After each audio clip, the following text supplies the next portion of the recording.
कर्म ग्रंथ के अलग अलग कर्मों और उनके विवेचन, उसके अंदर हम नाम कर्म तक पहुंचे थे। नाम कर्म में हमने कल संघयन नाम कर्म, इसके बारे में जानने का प्रयत्न किया था। कुल 6 प्रकार के संघयन। संघयन यानी कि बोन्स या हड्डियों को जॉइंट या हड्डियों की रचना, किस प्रकार एक दूसरे के साथ बोन्स को जॉइंट किया गया हुआ है, उसको संघयन बोलेंगे। तो हमने सबसे पहले कल देखा था VRN, वज्र ऋषभ नाराज संघयन। वज्र यानी कि ये जो बीच की जो खिल्ली का भाग है, इसको अपन बोलेंगे वज्र। ये जो पूरा का पूरा ऐसे गोल है, दोनों हड्डियों को ज्वाइन करके रखते हैं, उसको ऋषभ कहेंगे। और यहाँ दो जगह पर जहां पर हड्डियां इंटरट्वाइन एक दूसरे से लिपट रही है, उसको नाराज कहेंगे। तो ये तीनों के तीनों चीजें हो, उसको VRN नाम का संघयन कहते हैं। सेकेंड आएगा वृषभ नाराज, वज्र यानी कि हमारे जो खिली जैसा है वो नहीं रहेगा, वज्र होगा, सॉरी ऋषभ होगा और दो नाराज होंगे। ऐसा अगर हमारा संघयन है तो उसको नाराज संघयन कहा जाता है। इसके बाद आएगा नाराज संघयन। इसमें न खिली है, न न वज्र है, न ऋषभ है, सिर्फ दो जगह पर नाराज यानी कि इंटरट्वाइनिंग है, उसको नाराज संघयन। तीसरा वाला। चौथा अर्ध नाराज, दो जगह पर जहां पर लिपट ना हो, उसमें से सिर्फ एक ही जगह पर, या तो हड्डी के ऊपर के भाग में या नीचे के भाग में, दोनों एक दूसरे के साथ बंधी हुई हो यानी कि लिपट कर रही हुई हो, ऐसा रचना हड्डियों की, उसको अर्ध नाराज संघयन कहा जाएगा।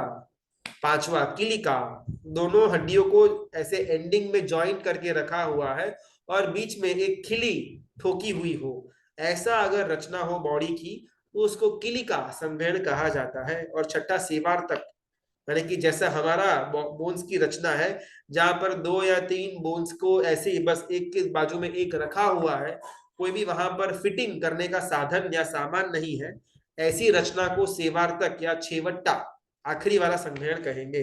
ये 1 to 6 जितनी भी हमारी बातें हुई ना, इन सब संघयनों के अंदर जैसे जैसे हम नीचे जाएंगे, वैसे वैसे संघयन के द्वारा शरीर की जो स्ट्रेंथ होगी वो डिक्रीजिंग ऑर्डर में होगी। सबसे स्ट्रॉन्गेस्ट VRN, फिर RN, फिर N, फिर AN, फिर किलिका और फिर सेवार तक। तो हर एक में शक्ति, शरीर की फिजिकल स्ट्रेंथ डिक्रीज होती होती होती आखिरी में सेवार तक पर आएगा। यहां तक हमने देखा हुआ था। अगर यहां तक सब कुछ क्लियर है तो हम आगे बढ़ते हैं। नाम कर्म की अलग अलग प्रकृतियों के अंदर हमने प्रत्येक प्रकृति को पूरा कर दिया हुआ था। त्रस और स्थावर दशक भी हमारे पूरे हो गए थे। और पिंड के अंदर गति, जाति, शरीर, अंगोपांग, बंधन, संघातन और संघयन, यहां तक हमारा पूरा हुआ।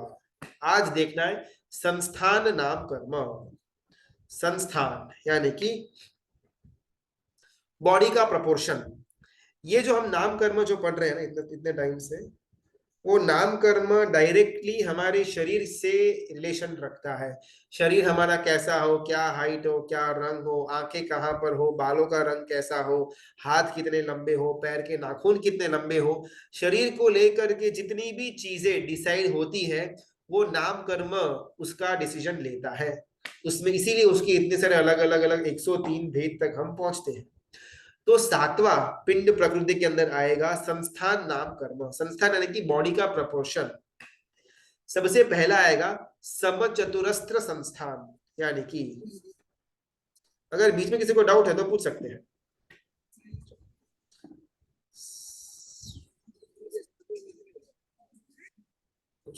ठीक है, ओके। सबसे पहला समचतुरस्त्र संस्थान, यानी कि जो तीर्थंकर परमात्मा या जो महापुरुष होते हैं, उनको बाय डिफॉल्ट ये समचतुरस्त्र संस्थान होता है। यहाँ पर क्या होएगा ना, अगर पद्मासन में बैठे, शायद मैं यहाँ पर ना दिखाऊं, फोटो के अंदर अगर अपन देखे कि जो ये अरिहंत परमात्मा की आकृति है, पद्मासन के अंदर बैठे हुए हैं, यहाँ पर उनका ये जो नी है, लेफ्ट नी और राइट नी, इन दोनों के बीच का जो डिस्टेंस हो, इज इक्वल टू ये राइट शोल्डर से लेकर के लेफ्ट नी तक, लेफ्ट शोल्डर से लेकर के राइट नी तक, यहाँ पर जो तिलक है, मतलब तिलक का जो स्थान है, यहां से लेकर के सीधा नीचे एंडिंग तक, ये 4 हमारे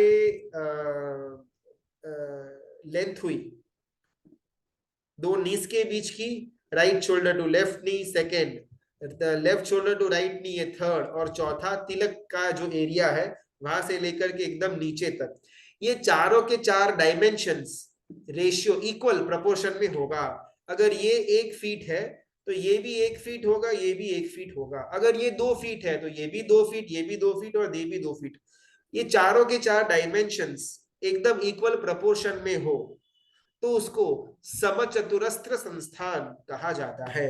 बिकॉज ऐसा जो एक रेशियो होता है शरीर का, वो दिखने में बहुत सुंदर लगता है, बिकॉज एकदम सब कुछ प्रॉपरली सेट हो, ऐसा अपने को प्रतीत होता है। तो हमेशा अरिहंत परमात्मा हो या फिर कोई भी महापुरुष हो, उनको ये समचतुरस्र संस्थान ही रहेगा बाय डिफॉल्ट। हमारा तो शायद अभी ऐसा पॉसिबल ना हो, तो क्लास पूरा होने के बाद देखना, एक बार ट्राई करना कितना डिफरेंस आता है, खबे से लेकर के यहाँ नी तक, नी टू नी, फिर इस नी से खबे तक, और तिलक से लेकर के एकदम नीचे के स्थान तक, ये चारों के 4 में कितना रेशियो में, कितना आउट ऑफ रेशियो है, वो अपन जान पाएंगे। तो जो अरियंत परमात्मा है या फिर जो महापुरुष है, उनको समचतुरस्र संस्थान रहेगा, पहला। दूसरा, न्यग्रोध परिमंडल संस्थान, यानी कि हिप्स जो है हमारी कमर, कमर से नीचे का जो भाग है वो एकदम आउट ऑफ प्रपोर्शन होगा, और कमर से जो ऊपर का भाग है वो एकदम सुंदर प्रपोर्शन के अंदर होगा। बहुत बार ना आजकल वो एक ट्रेंड, मतलब वो एक सोशल मीडिया का एक लिंगो है, चिकन लेग्स, यानी कि बहुत ज्यादा वो जिमिंग वगैरह करते हैं, ये पुशअप्स पुलअप्स डंबल्स, तो बस ऐसे वो छाती फूली हुई रहती है, एब्स और बटरफ्लाई कुछ ना कुछ रहता है, लेकिन वो कभी भी रनिंग या ट्रेडमिल नहीं करते हैं, तो पाँव एकदम वो चिकन की तरह एकदम दुबले पतले होते हैं। यानी कि कमर से ऊपर का भाग एकदम प्रॉपरली डेवलप्ड है, डेवलप तो है लेकिन एकदम प्रॉपर प्रपोर्शन के अंदर है। कमर से नीचे का भाग भी डेवलप तो है लेकिन प्रपोर्शन के अंदर नहीं है। अगर ऐसा हमारे शरीर की रचना हो, पेट एकदम मतलब एकदम कसा हुआ एब्स वाला होगा, यहाँ पर मस्त ऐसे डोले शोले निकले हुए रहेंगे, लेकिन पैरों का कोई ठिकाना है ही नहीं, ऐसा अगर हमारा संस्थान है, ऐसा अगर हमारा प्रपोर्शन है, तो उसको न्यग्रोध परिमंडल संस्थान कहा जाएगा। यहाँ पर पिक्चर में देख पाएंगे कि जो कमर से ऊपर का जो भाग है ना, यहाँ पर ये भाई एकदम फिट, ऐसे एकदम रॉयल लगते हैं, लेकिन कमर से नीचे न इनका नीज बराबर है न ही लेग्स बराबर है, एकदम सब कुछ आउट ऑफ प्रपोर्शन लग रहा है। ऐसा अगर बॉडी की रचना प्रपोर्शन हो तो उसको न्यग्रोध परिमंडल संस्थान कहते हैं। थोड़ा शायद कट हो रहा है पीपीटी के अंदर, ठीक है। सादी संस्थान, ये न्यग्रोध का एकदम ऑपोजिट है। सादी संस्थान के अंदर कमर से ऊपर का भाग एकदम आउट ऑफ प्रपोर्शन, वो दिखने में बिल्कुल मजा ना आए, लेकिन कमर से नीचे का भाग एकदम सुंदर, बहुत मस्त जॉगिंग वॉगिंग ट्रेडमिल करके एकदम ऐसे पाव कस करके बनाए हुए हैं, लेकिन पेट एकदम फूला हुआ है, छाती एकदम अंदर गई हुई है, या फिर हाथ एकदम पतले पतले सुकड़े हैं, जो अपने को देखने पर लगे कि भाई ये तो बिल्कुल आउट ऑफ प्रपोर्शन है। अगर ऐसा बॉडी हो तो उसको सादी संस्थान कहा जाता है। कमर से ऊपर एकदम आउट ऑफ प्रपोर्शन, कमर से नीचे एकदम सुंदर प्रपोर्शन के अंदर। 1 2 3, हाँ तीसरा, चौथा, कुब्ज संस्थान।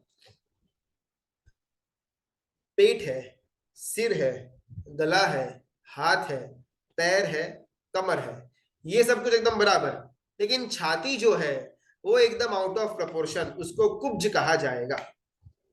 यानी कि एकदम दिखने में बाकी सब तो अपने को एकदम प्रपोर्शन के अंदर लगे, लेकिन ये जो छाती का भाग है, आगे का और शायद पीछे का थोड़ा सा भाग, ये एकदम आउट ऑफ प्रपोर्शन लगे अपने को, एकदम अजीब सा उसका ये रूप लगे, तो उसको कुब्ज संस्थान कहा जाएगा। नेक्स्ट, हाँ शादी और कुब्ज, हाँ यहाँ पर आ गया। यहाँ अगर देखेंगे ना, तो जो छाती का जो भाग है, वो छाती का मतलब छाती और पीठ का भाग, बस इतना सा भाग ना आउट ऑफ प्रपोर्शन है।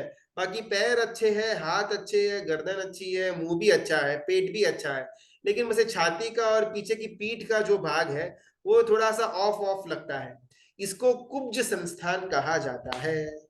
इसके बाद आएगा वामन संस्थान, इसमें एकदम उल्टा है, सिर्फ छाती का और पीठ का भाग अच्छा होगा, गले का कोई ठिकाना नहीं, पेट का कोई ठिकाना नहीं, हाथ का कोई ठिकाना नहीं, पैर का कोई ठिकाना नहीं।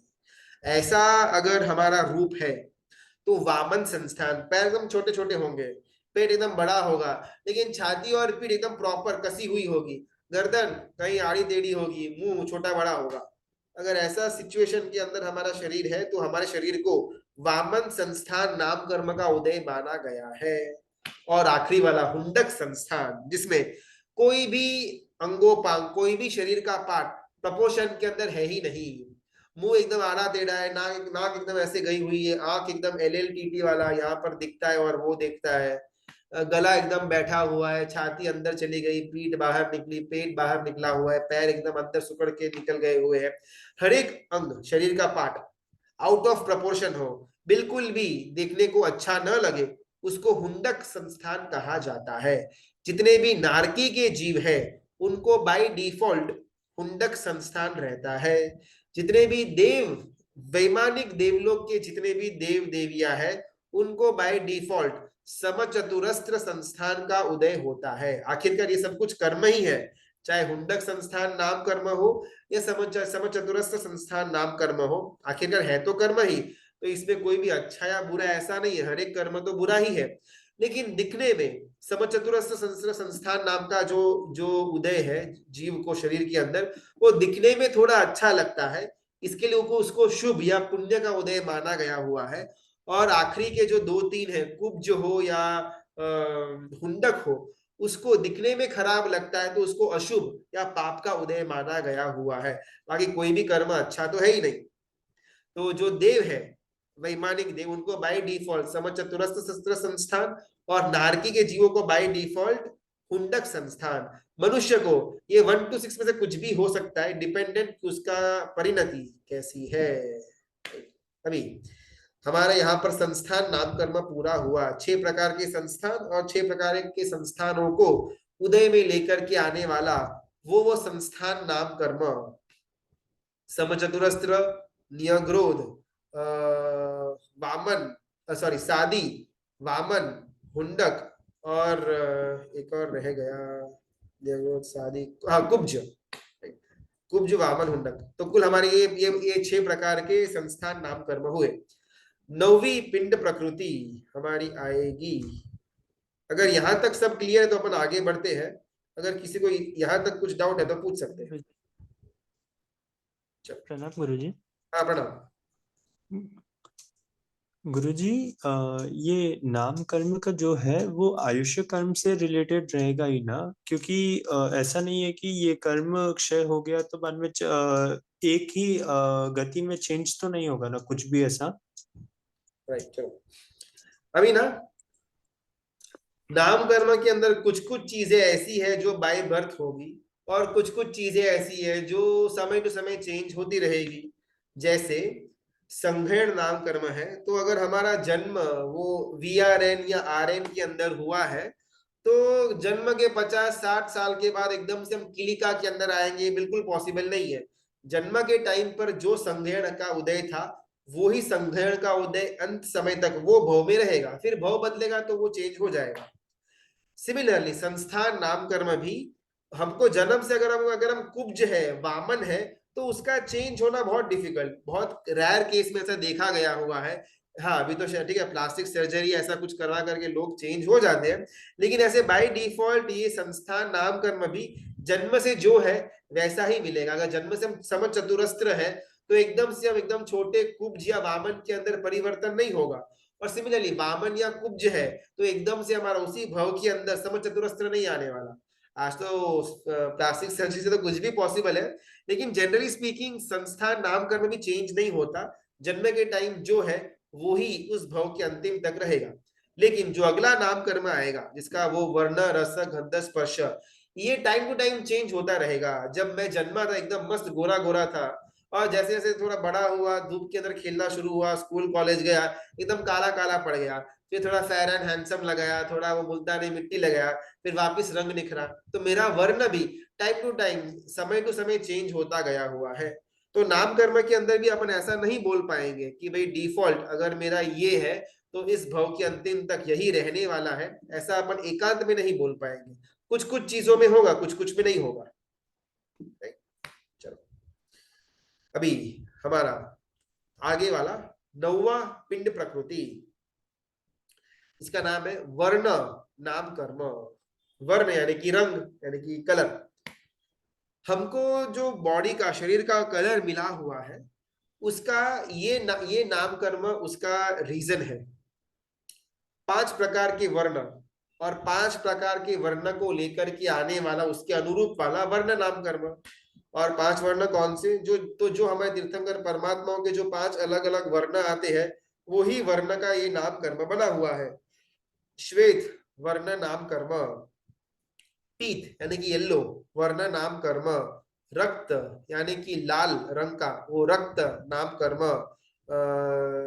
नील नीला यानी कि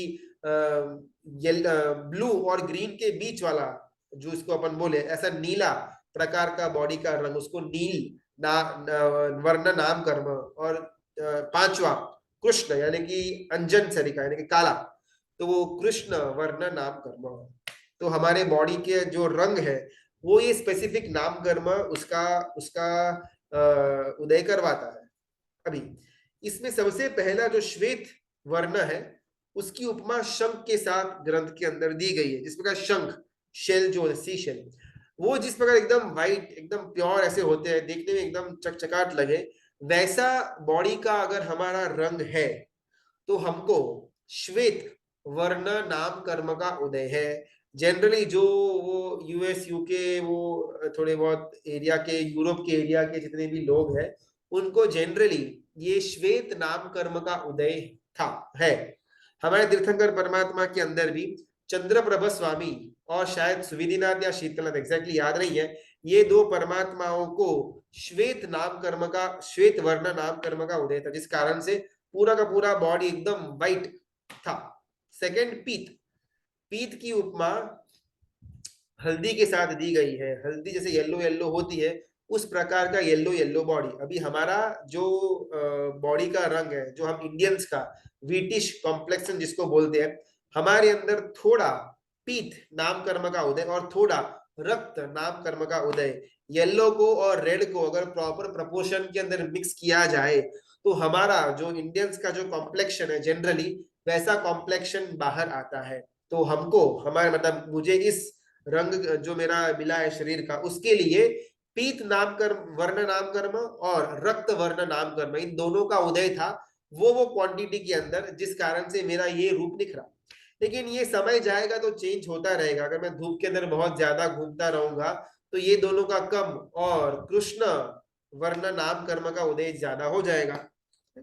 तो दूसरा था हमारा पीत यानी कि हल्दी के जैसा येलो येलो। जनरली जो एकदम ईस्ट एशिया के लोग होते हैं, वो जापान हो, चाइनीज हो, उनको जनरली ऐसा थोड़ा बहुत येलोइश स्किन टोन रहता है, तो उनको पीत वर्ण नाम कर्म का उदय ज्यादा। तीसरा आएगा नील, यानी कि थोड़ा हरा भी और ब्लू भी, दोनों को प्रॉपर मिक्सचर किया जाए और जो रंग निकले उसको नील वर्ण कहेंगे।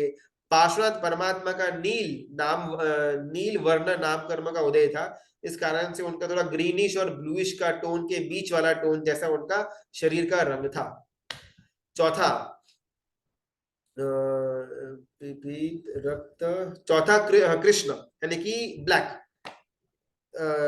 जैसे मुनीश्वर स्वामी परमात्मा का रंग था या नेमिनाथ परमात्मा का जो शरीर का रंग था, वैसा अगर किसी का रंग हो तो उसको कृष्ण वर्ण नाम कर्म का उदय कहा जाता है। बीच में रहेगा रक्त यानी कि लाल।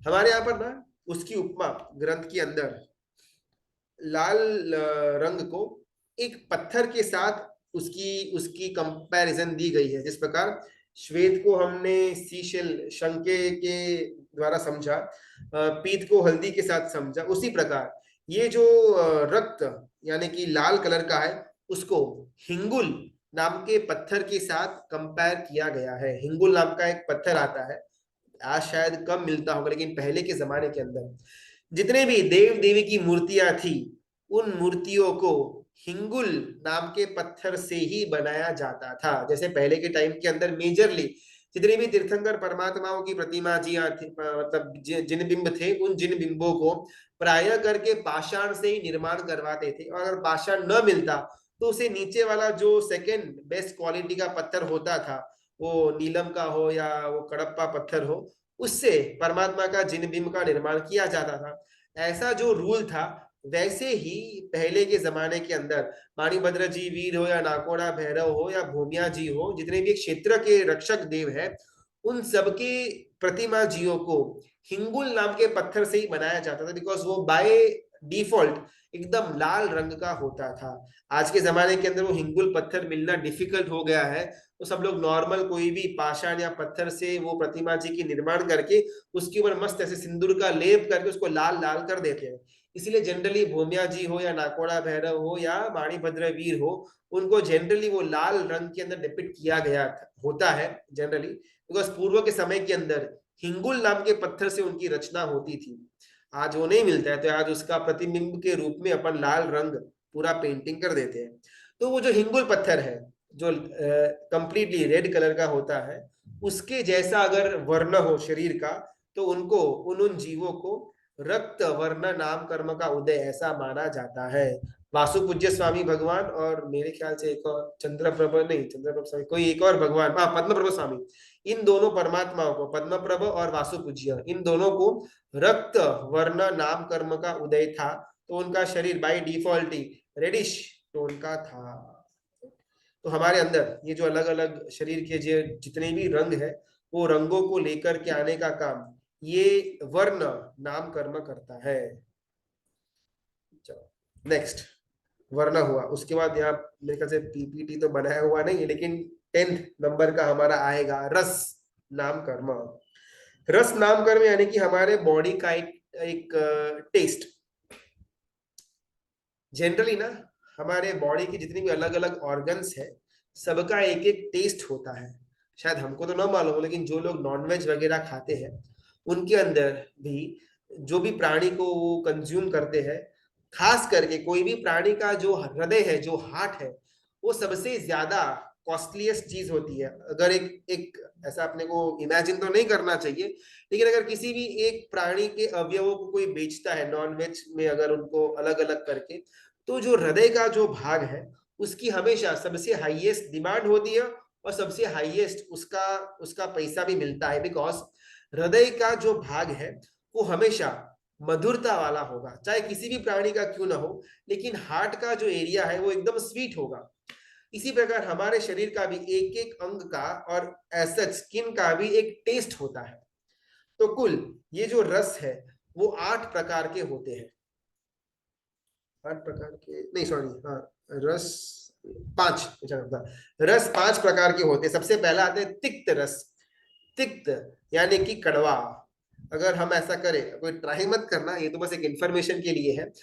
अगर हमारे शरीर का रस टेस्ट कड़वा हो, तो हमको तिक्त रस नाम कर्म का उदय है। सेकंड आएगा कटु। कटु यानी कि तीखा। अगर हमारा तीखा टेस्ट हो, तो ये कटु रस नाम कर्म का हमारा उदय माना जाएगा। तीसरा आएगा कषाय, यानी कि तूरा, या जो फिर वो तुरी की जो सब्जी रहती है, उसके माफिक एकदम तूरा तूरा अगर हमारा टेस्ट है, तो उसको कषाय नाम का रस नाम कर्म का उदय माना जाएगा। चौथा आम्ल, यानी कि जो एकदम खट्टा हो, आमले की तरह, या इमली, इमली या वो जो आता है आमला, उसकी तरह अगर एकदम खट्टा हमारा रस हो, तो उसको आम्ल रस नाम कर्म का उदय। और मधुर, शक्कर की तरह या शुगर केन की तरह अगर हमारा मीठा मीठा रस हो शरीर का, तो उसको मधुर रस नाम कर्म का उदय माना जाए। नाम कम 4, जाति कर्म नाम कम 5। हाँ, कुछ बोले तो बोल सकते हैं।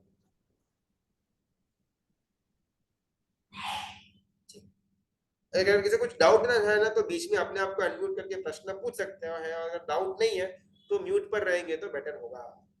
चलो, 9वां था, हाँ 10वां था हमारा रस नाम कर्म, हमने पूरा किया। 11वां आएगा गंध नाम कर्म। सिर्फ 2 ही प्रकार के यहाँ पर उसके वेरिएशन है। एक है अच्छी गंध सुगंध, और एक है गंदी गंध दुर्गंध। सुगंध नाम कर्म और दुर्गंध नाम कर्म। प्रणाम गुरुजी।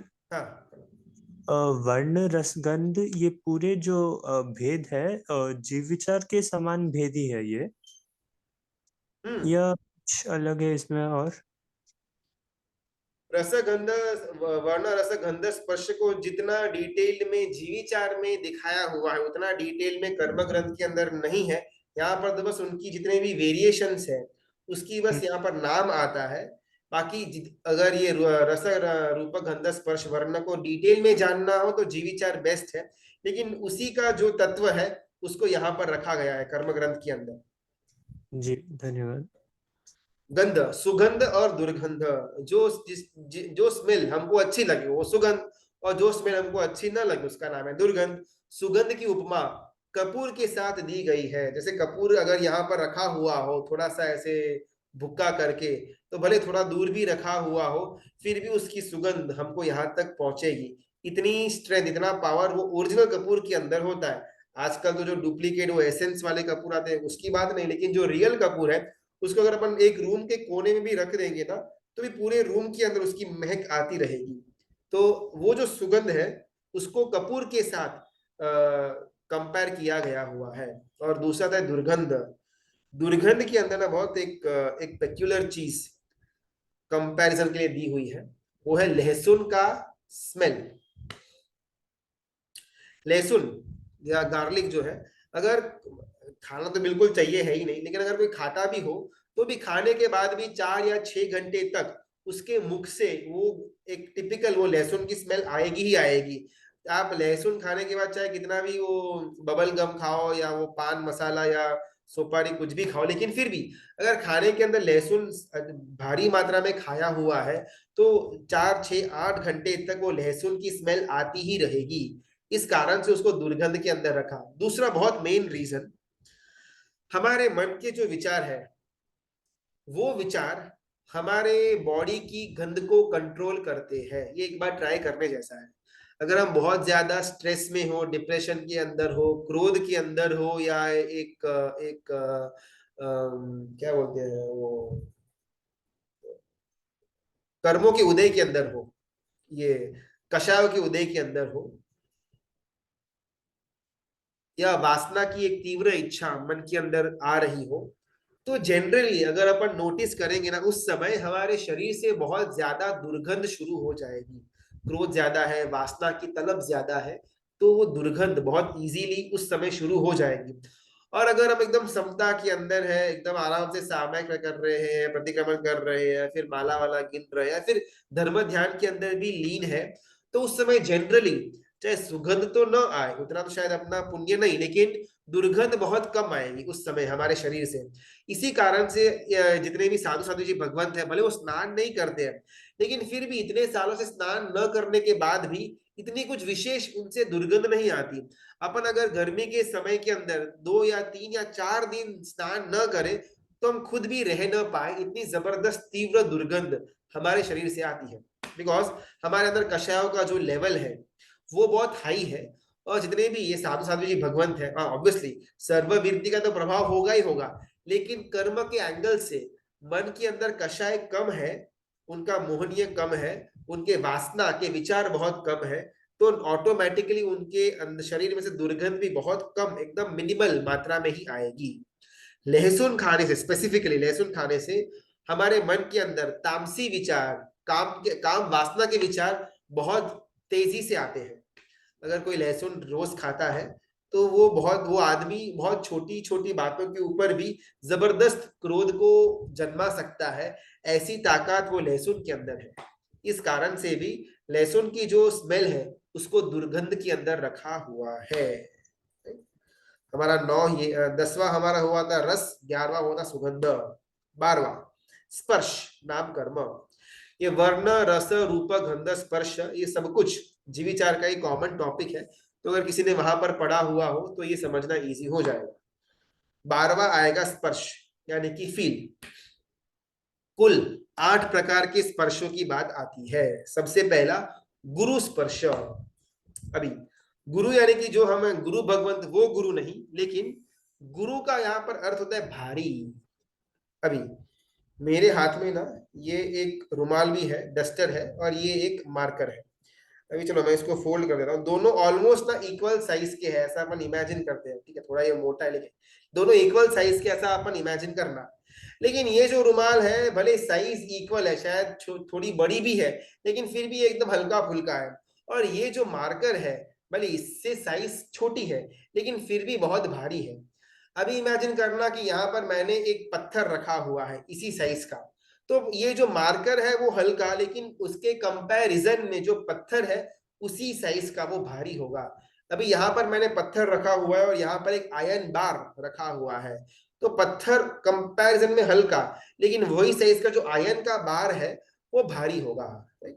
तो गुरु स्पर्श यानी कि भारी पड़ा, जीव को खुद के लिए नहीं, लेकिन अगर उसको उठाना हो तो सामने वाले को वो बहुत भारी लगे, अगर ऐसा हो तो वो जीव का गुरु स्पर्श नाम कर्म का उदय चल रहा है। इंद्र का जो वज्र होता है उसको सिर्फ इंद्र ही उठा सकता है, बाकी वो आलतू फालतू देव इंद्र के वज्र को उठा नहीं सकते हैं, बिकॉज वो इंद्र का वज्र इतना जबरदस्त भारी होता है, दिखने में नॉर्मल वज्र जितना ही उसका एरिया डायमीटर रहता है, लेकिन उसको उठाना बोले तो नेक्स्ट टू इम्पॉसिबल बाकी किसी भी देवों के द्वारा। तो ऐसा भारी वस्तु, अभी वो जो जीव है, फॉर एग्जाम्पल अगर अपन हाथी माने तो हाथी खुद को तो उठा पाएगा, वो प्रत्येक प्रकृति के अंदर हमने अगुरु लघु नाम कर्म देखा हुआ था, जिस कारण से हमको हमारा शरीर न भारी लगे न हल्का लगे, वो अलग। यहाँ पर अगर मुझे हाथी को उठाना हो तो पॉसिबल नहीं है, बिकॉज हाथी का गुरु स्पर्श नाम कर्म का उदय चल रहा है। लेकिन अगर मुझे चींटी को उठाना हो तो बहुत इजीली मैं उठा लूंगा, तो चींटी का लघु स्पर्श नाम कर्म का उदय चल रहा है। वो प्राणी खुद को कैरी कर सके या न कर सके वो प्रत्येक प्रकृति के अंदर का अगुरु लघु में आ जाएगा, लेकिन अगर मुझे उसको उठाना हो या नहीं उठाना हो, मुझे वो भारी लगे या हल्का लगे, उसके अंदर वो सामने वाले जीव का गुरु स्पर्श नाम कर्म या लघु स्पर्श नाम कर्म का उदय होगा, उसके हिसाब का मुझे उसका वजन लगेगा। दो गुरु स्पर्श नाम कर्म और लघु स्पर्श नाम कर्म दो हमारे हुए। तीसरा शीत स्पर्श नाम कर्म, यानी कि मैं अगर किसी चीज को टच करूं और मुझे वो ठंडी लगे तो वो जीव का शीत स्पर्श नाम कर्म का उदय है। गुरु स्पर्श के अंदर एग्जाम्पल आता है लोहे का, आयन का, और लघु स्पर्श नाम कर्म के अंदर एग्जाम्पल आता है रुई का, कॉटन का। चाहे कितना भी बड़ा कॉटन का बॉल क्यों ना हो, उसको एकदम हल्के से मैं उठा सकता हूं, तो वो लघु। थर्ड वाला शीत स्पर्श नाम कर्म के अंदर एग्जाम्पल आता है कमल की जो दंडी होती है, उसका जो कमल होता है ना, उसके नीचे जो उसकी कमल दंडी बोलते हैं, वो कमल दंडी को बहुत लोग शायद आज तो मालूम नहीं, लेकिन पहले के जमाने के अंदर अगर बॉडी के अंदर गर्मी हो जाए, पित्त हो जाए, ऐसा कुछ प्रॉब्लम हो, तो कमल की दंडी को सुखा करके उसका मस्त पाउडर वगैरह करके फिर खाने में वो लेते थे, जिस कारण से कभी भी बॉडी के अंदर गर्मी या पित्त का कोई प्रॉब्लम नहीं होता था, बिकॉज बाई डिफॉल्ट वो कमल की जो दंडी है उसको शीत स्पर्श नाम कर्म का उदय है, उसको टच करे और अपने को ठंडक महसूस हो, ऐसा वो चीज का नाम कर्म है। जनरली जितने भी ये कोल्ड ब्लडेड एनिमल्स, गुरुजी, हाँ बोलिए बोलिए। ये कमल की डंडी तो अपने में नहीं खाई जा सकती ना? हाँ, खाने की बात हुई भी नहीं है, जो लोग खाते हैं उनकी बात है, अपने में नहीं खाई जाती, बराबर, ठीक है। तो हमने हमारी बात हो रही थी, हाँ, कोल्ड ब्लडेड एनिमल्स, जितने भी ये सी के एनिमल्स है या स्नेक वगैरह है, वो बाय डिफॉल्ट कोल्ड ब्लडेड है, यानी कि उनका खून जो है वो गर्म बिल्कुल नहीं होगा, एकदम ठंडा ही होगा, चाहे वो किधर भी घूमते रहे उनका शरीर और खून हमेशा ठंडा ही रहेगा। हमारा उष्ण स्पर्श नाम कर्म का उदय है, हम चाहे कहीं पर भी रहे, पोलार में जाए या पानी के नीचे जाए या एवरेस्ट के ऊपर खड़े रहे, हमारा बॉडी और उसके अंदर का जो खून है वो हमेशा गर्म ही रहेगा, क्योंकि हमारा उष्ण स्पर्श नाम कर्म का उदय चल रहा है। गुरु लघु शीत उष्ण, चार हुए। पांचवा मृदु स्पर्श नाम कर्म, मृदु यानी कि सॉफ्ट, इसको छूने में एकदम सॉफ्ट लगे, वैसा अगर किसी का शरीर हो तो उसको मृदु स्पर्श नाम कर्म का उदय है। और जिसको टच करने के अंदर बहुत रफ या एक पॉइंटी या या थॉर्न जैसा फील हो, तो वैसा शरीर को कर्कश स्पर्श नाम कर्म का उदय माना जाता है। कल एक एग्जांपल हमने लिया था फ्लावर का, नहीं? तो अगर एक रोज का फ्लावर है, इमेजिन करना, रोज का फ्लावर है और नीचे उसका स्टेम है। अभी रोज का फ्लावर, उसके अंदर एक जीव और वो स्टेम का भाग का अलग से एक और जीव। तो रोज का जो फ्लावर है उसको मृदु स्पर्श नाम कर्म का उदय है। ऐसे रोज का फ्लावर टच करो, ऐसे यहाँ पर ऐसे मजा आता है, एकदम सॉफ्ट सॉफ्ट फीलिंग लगता है। लेकिन उसी रोज के नीचे जो दंडी है उसका कर्कश स्पर्श नाम कर्म का उदय चल रहा है। बिकॉज वो पॉइंटी पॉइंटी इतनी होती है कि टच करने को भी अपने को बहुत डर लगता है, बिल्कुल भी मजा नहीं आता। तो दंडी वाला जो शरीर है उसको कर्कश स्पर्श नाम कर्म का उदय, और फूल का जो जीव है, फूल का जो भाग है, उसको मृदु स्पर्श नाम कर्म का उदय चल रहा है। फिर आएगा स्निग्ध नाम कर्म। स्निग्ध यानी कि ऑयली। बहुत लोगों की जो त्वचा होती है, स्किन होती है, वो बाय डिफॉल्ट नेचुरली बहुत ऑयली रहती है। और किसी किसी की जो बॉडी की जो ये स्किन है वो रुक्ष यानी कि ड्राई होती है बाय डिफॉल्ट। तो अगर ऑयली स्किन है तो हमारा स्निग्ध स्पर्श नाम कर्म का उदय है, और अगर ड्राई है तो रुक्ष स्पर्श नाम कर्म का उदय चल रहा है। जनरली ऑयली स्किन यानी कि जो स्निग्ध स्पर्श नाम कर्म है उसको पुण्य का उदय माना गया हुआ है, और जो रुक्ष ड्राई स्किन जिसकी होती है उनको पाप का उदय माना गया है। क्यों? बिकॉज ऑयली स्किन अगर होगी हमारी तो हमारे पोर्स ना हमेशा साफ रहेंगे। अगर हल्का सा भी अपन ऐसा करेंगे ना तो मैल और मिट्टी वगैरह एकदम क्लीन से बाहर निकल जाएगा। एक दूसरा, अगर ऑयली स्किन है तो एक प्रोटेक्टिव फिल्म हमारे स्किन के ऊपर रहती है, ताकि बहुत ज्यादा यूवी रेज हो या सन का टैनिंग वगैरह होता नहीं है। अगर ड्राई स्किन है तो बहुत इजीली हमारे पोर्स भर जाते हैं, बराबर ऑक्सीजन का इनटेक और आउटटेक नहीं हो पाता, और हल्का सा भी ड्राई स्किन को लेकर के बाहर गए तो रैशेस होना, पैचेस होना या टैनिंग होना वो बहुत सहज बन जाता है। तो इस कारण से ऑयली स्किन को पुण्य का उदय माना गया हुआ है और ड्राई स्किन को पाप का उदय माना गया हुआ है। लेकिन आज हो रहा है उल्टा। भले हमारी ऑयली स्किन हो लेकिन फिर भी पफ पाउडर करके अपने को उसको ड्राई के अंदर परिवर्तन करना है। पुण्य का उदय चल रहा है और दबा करके हमको उसको पाप के उदय के अंदर परिवर्तन करना है। ये जो स्निग्ध स्पर्श है उसकी उपमा ऑयल के साथ दी गई है। तेल की तरह एकदम चिकना चिकना जिसका शरीर का स्पर्श हो उसको स्निग्ध स्पर्श नाम कर्म का उदय, और राख या ऐश रखिया उसकी तरह एकदम ड्राई ड्राई सूखा सूखा जिसका स्पर्श हो उसको रुक्ष स्पर्श नाम कर्म का उदय माना गया है। आज से जब अभी तो लगभग पिछले 40-50 साल के अंदर ही हमारे इंडिया के अंदर ये साबुन और डिटर्जेंट वगैरह आया। उसके पहले तो रखिया राख ऐश से ही सब कुछ बर्तन वगैरह भी धोया जाता था, और खुद को भी वो रखिया के द्वारा ही धोते थे। बिकॉज वो रखिया जो है, राख है, उसका ये रुक्ष स्पर्श नाम कर्म का उदय है। तो अगर वो कहीं पर भी कोई भी चिकनी चीज के साथ मिल जाती है तो फटाक से उसकी चिकास को खींच डालती है। इसीलिए वो रखिया से अगर अपन बर्तन वगैरह साफ करें, चाहे कितने भी चिकने बर्तन भी क्यों ना हो, बहुत सुंदरता से वो साफ हो जाते हैं। और अभी उसके लिए अपने को विम और ये और वो वगैरह लगाना पड़ता है। हाँ हितेश में बोल सकते प्रणाम गुरुजी। हैं। ये वर्ण गंध रस स्पर्श ये चारों जो है जरूरी नहीं है इसमें कोई पुण्य हो या कोई पाप हो, दोनों भी पुण्य और पाप दोनों में भी आ सकते हैं। भेद इसके पुण्य के भेद भी आ सकते हैं और पाप के भेद भी आ सकते हैं ना। करेक्ट। चलो अभी हमने एग्जाम्पल लेते हैं। वेदनीय कर्म के भेद कितने हैं हितेश भाई? वेदनीय कर्म के मैंने लिखे थे एक दो भेद, शाता वेदनीय, अशाता वेदनीय। और शातवेदनीय। ठीक है, हाँ हाँ, चलो अब इसे पुण्य कौन सा, पाप कौन सा? ये सर्कमस्टेंसेस पे डिपेंड करता है। नहीं, मुझे गर्मी लग रही है, मुझे फैन मिले, ये मेरा शाता वेदनीय कर्म का हुआ, तो ये पुण्य हुआ या पाप हुआ? पुण्य हुआ। और अगर मुझे बहुत ज्यादा थक गया हूं, पानी पीना है लेकिन पानी मिल नहीं रहा, वो अशाता वेदनीय कर्म का उदय, वो पुण्य या पाप?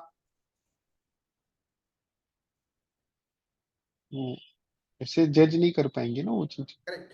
जनरली एकदम बाहर से अपन देखे ना तो शातावेदनीय कर्म का उदय पुण्य माना गया हुआ है और अशातावेदनीय कर्म का उदय पाप का उदय माना गया हुआ है। लेकिन पुण्य के उदय के अंदर बंद पाप का हो फुल संभावना है, पाप के उदय के अंदर बंद पुण्य का हो ये भी संभावना है। अगर मुझे भी बहुत ज्यादा प्यास लगी है, पानी नहीं मिल रहा, लेकिन फिर भी समता से अगर मैं रहूं तो मेरी सकाम निर्जरा होगी, तो भले पाप का उदय है लेकिन चिक्कार मात्रा के अंदर मेरे और बचे हुए पाप कर्मों की निर्जरा मैं करूंगा। अभी अगर गर्मी लग रही है, मैंने फैन चालू कर दिया, भले है तो पुण्य का उदय लेकिन बंद नया बंद पाप का करवा रहा है, तो ये चेंज होता रहेगा। लेकिन ऐसे एकदम ऊपर से देखे एक ब्रॉड व्यू में तो जनरली शातावेदनीय कर्म को पुण्य का उदय माना गया हुआ है और अशातावेदनीय कर्म को पाप का उदय माना गया हुआ है। सिमिलरली ये जो नाम कर्म के अंदर भी जनरली बाहर से अपन अगर देखें तो जो मनुष्य गति नाम कर्म है उसको और देव गति नाम कर्म को पुण्य का उदय माना गया हुआ है, तिर्यंच और नरक गति को पाप का उदय माना गया हुआ है। लेकिन नरक के अंदर भी तीर्थंकर के जीव रहते हैं और अभव्य जीव 12वें देवलोक के अंदर भी रहते हैं, तो ये तो चेंज होता रहेगा। लेकिन बाहर से देखे तो मनुष्य देव पुण्य और तिर्यंच और नरक पाप। सिमिलरली ये जो हमने आज स्पर्श का देखा उसके अंदर स्निग्ध जो है उसको थोड़ा पुण्य का उदय माना गया हुआ है और रुक्ष उसको पाप का उदय माना गया हुआ है। लेकिन एक बात एकदम क्लियर समझना, कोई भी कर्म अच्छा है ही नहीं, चाहे वो तीर्थंकर नाम कर्म हो या शातावेदनीय कर्म हो या देव गति का आयुष्य कर्म हो, कोई भी कर्म अच्छा नहीं है। सारे के सारे कर्म मिल करके हमको हमारे मोक्ष से रोकने का काम ही करते हैं। राइट। स्पर्श नाम कर्म हमारा यहाँ पर पूरा होता है। हमने 8 प्रकार देखे, गुरु लघु,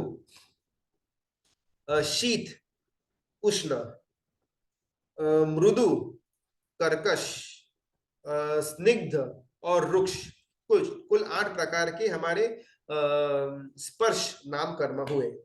यहाँ पर कुल 12 प्रकार की पिंड प्रकृतियां हमारी पूरी होती है। 9 यहाँ पर थी, 10वीं रस, 11वीं गंध और 12वीं स्पर्श। 13 और 14 बस 2 पिंड प्रकृतियां बाकी है, उसके बाद हमारा नाम कर्म का चैप्टर पूरा हो जाएगा और 8 के 8 कर्म के भेद भी पूरे हो जाएंगे। आज एक आखिरी सेकेंड लास्ट 13th वाला अपन देखते हैं। 13th वाला है आनुपूर्वी नाम कर्म। अभी अगर मुझे मेरे यहाँ घर से मंदिर जाना होगा ना तो मैं नीचे जाऊंगा, अपार्टमेंट में रहता है, नीचे जाऊंगा, वहां से लेफ्ट लूंगा और फिर राइट लूंगा तो मंदिर आ जाएगा। तो मैंने लगभग 2 टर्न्स यहां से नीचे गया, लेफ्ट लिया और फिर राइट लिया, तो 2 टर्न्स के अंदर मैं मंदिर तक पहुंचा। सिमिलरली जब मेरा जीव यहाँ पर अपना आयुष्य पूरा करने के बाद अगली गति में जाएगा तो वो कुछ फिक्स नंबर ऑफ टर्न्स लेगा। इसको थोड़ा समझते हैं। मैं एक डायग्राम ड्रॉ करने का कोशिश करता हूँ, वो समझ में आएगा कि नहीं मालूम नहीं, बिकॉज मेरा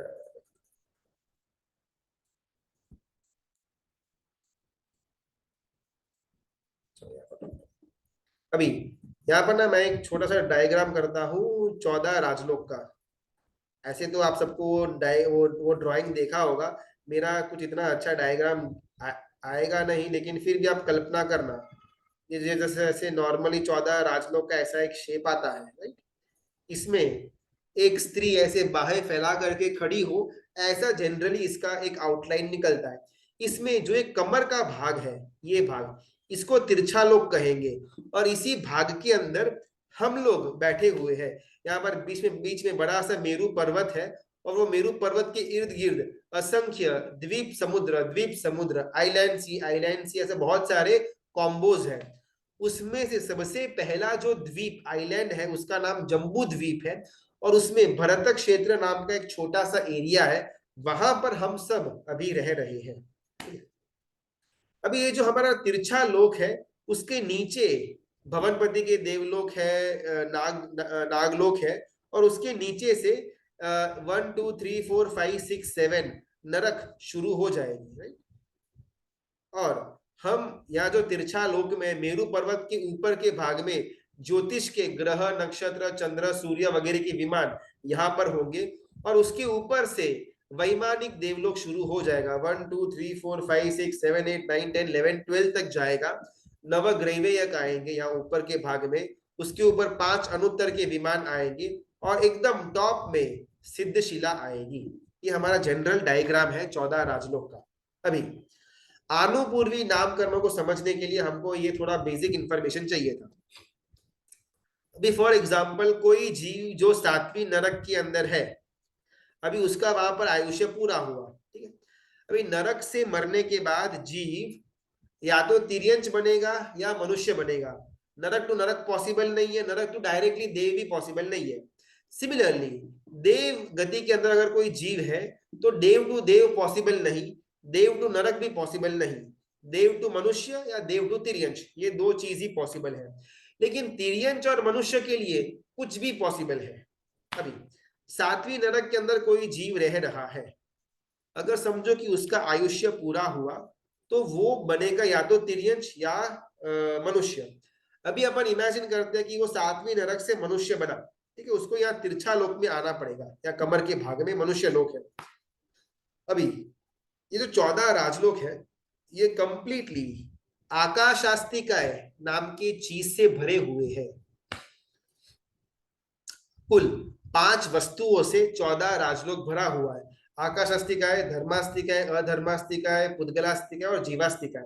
ये जीव विचार का तत्व हो जाएगा, अपन बहुत डिटेल में नहीं जाते हैं, लेकिन बेसिकली आकाशास्तिकाय यानी कि वो चीज जो हमको जगह देती है।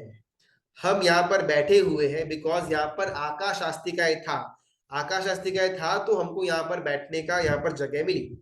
14 राजलोक के बाहर अनंत अलोकाकाश है, लेकिन वहां पर आकाशास्तिकाय न होने के कारण से चाहे जीव सिद्ध गति को भी प्राप्त कर ले, लेकिन फिर भी ये सिद्धशिला तक ही वो जा पाएगा। ये 14 राजलोक के बाहर जितनी भी जगह है वहां कहीं पर भी सिद्ध का जीव भी जा नहीं सकता, बिकॉज वहां पर आकाशास्तिकाय प्रेजेंट नहीं है। तो आकाशास्तिकाय यानी कि जगह देने का जो चीज काम करे उसको आकाशास्तिकाय कहा जाता है। अभी ये आकाशास्तिकाय ना पूरे 14 राजलोक के अंदर एकदम प्रॉपर ठसोठस पैक करके रखी हुई है, लेकिन उसको एकदम सीरीज के अंदर पैक किया गया है। जो आकाशास्तिकाय है वो ऐसे रोज और कॉलम्स, बस ऐसे अरेंजमेंट के अंदर पूरा 14 राजलोक के अंदर पैकिंग किया गया है। ऐसा डायगनली हो या ऐसा आड़ा टेढ़ा हो, ऐसा पैकिंग आकाशास्तिकाय का यहाँ पर नहीं होता, या तो हॉरिजॉन्टल या वर्टिकल, इसी लाइंस के अंदर पूरा 14 राजलोक के अंदर आकाशास्तिकाय प्रॉपरली डेक किया गया है। अभी अगर ये पूरा 14 राजलोक ऐसे आप इमेजिन कर लेना कि ऐसे आकाशास्तिकाय का रोज और कॉलम्स, ये तो हमने बहुत ब्रॉड किया, एकदम सूक्ष्म उसकी लाइन से भरा हुआ रहता है। अभी अगर कोई जीव 7वीं नरक से उसको मनुष्य भव के अंदर जाना है तो सबसे पहले वो यहाँ से ऐसे स्ट्रेट आएगा, एक टर्न यहाँ पर उसने लिया, यहाँ से उसने दूसरा टर्न लिया, और यहाँ से तीसरा टर्न लिया, और यहाँ पर जो माता रहती थी उसकी कुक्षी के अंदर ये जीव पहुंचा। तो जीव को दूसरी गति में लेकर के जाने के लिए जो टर्निंग चाहिए वो टर्निंग ये आनुपूर्वी नाम कर्म के उदय के कारण से होते हैं। आयुष्य कर्म हो या गति नाम कर्म हो, वो हमारा डेस्टिनेशन को नक्की करेगा कि भाई आपको देव बनने का है या फिर आपको मनुष्य बनने का है। वो आयुष्य और गति नाम कर्म मिल करके डिसाइड करेंगे, लेकिन वहां तक पहुंचना कैसे, तो वो आनुपूर्वी नाम कर्म मदद करेगा। हमको मंदिर जाना है लेकिन अभी हमको रूट नहीं मालूम, हमने गूगल मैप चालू किया और उसमें आया कि go forward take a right turn. वो जो गूगल मैप है इज इक्वल टू यहाँ 14 राजलोक का गूगल मैप, यानी कि आनुपूर्वी नाम कर्म। एक जीव को भवांतर में उसके डेस्टिनेशन तक लेकर के जाने का काम जो कर्म करे उसका नाम आनुपूर्वी नाम कर्म। बिकॉज बाय डिफॉल्ट हमारा आत्मा का स्वभाव है ऊर्ध्व गमन करने का, ऊपर जाने का, वो उसका नॉर्मल स्वभाव है। लेकिन ये आनुपूर्वी नाम कर्म हमारे आत्मा को, जीव को ऊपर जाने नहीं देता, अलग अलग टर्न्स में उलझा करके कोई ना कोई गति में लॉक करके रखने का काम करता है। अभी पूरे 14 राजलोक के अंदर कहीं से भी किसी भी जीव को कहीं पर भी पहुंचना हो तो मैक्सिमम 4 टर्न्स, एक लेफ्ट लिया, एक राइट लिया, फिर एक राइट लिया, फिर एक लेफ्ट लिया, you have reached your destination. कहीं पर भी 7वें नरक से लेकर के 5 अनुत्तर तक कहीं पर भी जीव को जाना पड़े, मैक्सिमम 4 टर्न्स के अंदर वो पहुंच जाए। यहां से स्ट्रेट गया, फिर लेफ्ट गया, फिर राइट गया, फिर लेफ्ट गया और फिर डेस्टिनेशन आपका आ गया। मैक्सिमम 4 टर्न्स के अंदर जीव पहुंच जाता है, मिनिमम 0 टर्न्स। अगर निगोद के अंदर मेरा जन्म हुआ, किसी आलू के अंदर मेरा जन्म हुआ और अगला भव भी मुझे आलू के अंदर ही करने का है, वही शरीर के अंदर करने का है, तो कोई टर्न्स है ही नहीं। जन्म लिया, मरण हुआ, जन्म लिया, मरण हुआ, मेरा जीव उधर का उधर कैद रहेगा, कोई भी टर्न्स का जरूरत नहीं है। तो भवांतर में जाने के लिए मिनिमम 0 टर्न्स और मैक्सिमम 4 टर्न्स। सेकेंड पॉइंट, एक टर्न लेने के लिए मैक्सिमम या मिनिमम एक समय ही लगता है। अगर मेरा जीव 7वें नरक के अंदर है, मैं यहां से ऐसा आया, इसमें एक समय लगा, यहां से इतना ऊपर गया, इसके अंदर भी एक ही समय लगा, यहां से वापस में लेफ्ट आया, एक समय लगा। जितने भी टर्न्स हमने लिए हुए हैं उतना समय मुझे लगेगा +1। फॉर एग्जाम्पल, यहां 7वें नरक के अंदर मैं मरा, तो मरने के बाद मेरा जीव टर्न ले, उसके बीच में एक समय निकल जाता है। मरने के बाद मेरा जीव टर्न ले या न ले, एक समय निकल जाएगा। एक टर्न लिया, 2 समय निकला, 2 टर्न लिया, 3 समय निकला, 4 टर्न लिया, 5 समय निकला। तो मिनिमम कोई भी जीव भवांतर में जाने के लिए 0 टर्न्स या 4 टर्न्स प्लस एक समय मिनिमम या मैक्सिमम 5 समय, इतने समय के अंदर और इतने टर्निंग्स के अंदर हम भवांतर तक पहुंच जाएंगे। गुरु थोड़ा डिफिकल्ट है, कुछ प्रश्न तो पूछ सकते हैं। हाँ, प्रणाम गुरुजी। प्रणाम। ये आपने जो बोला था कि एक गति एक योनि से दूसरी योनि में जाने के लिए 5 समय का फर्क, जब जीव विचार चल रहा था तो एक महात्मा ने बोला था कि अपना कोई भी आत्मा मैक्सिमम 3 समय तक ही अनहारी पद में रह सकता है। करेक्ट। उसके बाद में उसको कोई ना कोई शरीर में उनका वो हो जाता है, उत्पत्ति हो जाती है वैसे। तो अभी यहाँ पर 5 समय आ रहा है, तो ये बात कुछ हाँ, अनहारी पद अलग है और ये समय का कैलकुलेशन अलग है। देखो अभी अपन समझते वापस इसको, हमने ना ये बंधन नाम कर्म देखा हुआ था। नाम कर्म के अंदर हाँ, ये औदारिक टू औदारिक, औदारिक टू कार्मण। हम जब अनहारी बोलते हैं तब आहार नहीं करना, इसका नाम अनहारी नहीं है। अगर मैंने उपवास भी रखा हुआ है तो स्वादिम खादिम सैमम खैमम, खाना पीना स्वादिम और खादिम, ये 4 वस्तुओं का मेरा खाने का त्याग है। लेकिन मेरा बॉडी श्वास ले रहा है तो हाँ ले रहा है, मेरे स्किन के पोर्स में से भी अंदर हवा बाहर आ रही है, जा रही है, हाँ वो भी पॉसिबल है। मैं बाहर के एटमॉस्फेयर से कुछ ना कुछ ग्रहण कर रहा हूँ अननोइंगली भी, हाँ वो भी पॉसिबल है। तो भले मुख से मैंने खाना बंद किया हुआ है, लेकिन मेरा शरीर कभी भी अनहारी नहीं बना, कुछ ना कुछ आदान या प्रदान वो करता ही गया हुआ है। अगर मैं यहां से मर भी गया, फिर भी मेरे आत्मा के साथ कार्मण और तेजस, ये 2 शरीर तो रहेंगे। तो 2 या 3 समय के लिए ही ये दोनों शरीर मिल करके कोई भी चीज का ग्रहण नहीं करेंगे।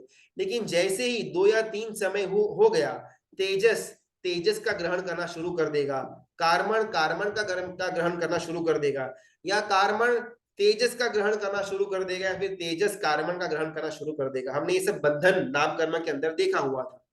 तो हमको अनहारी पद यानी कि कुछ भी हम ग्रहण न करें, बाहर का एक भी वर्गणाओं को हम ग्रहण न करें, ऐसा मैक्सिमम 2 या 3 समय के लिए ही होता है। लेकिन हमारा जीव मैक्सिमम 5 समय के अंदर अगले भव के अंदर पहुंच जाता है।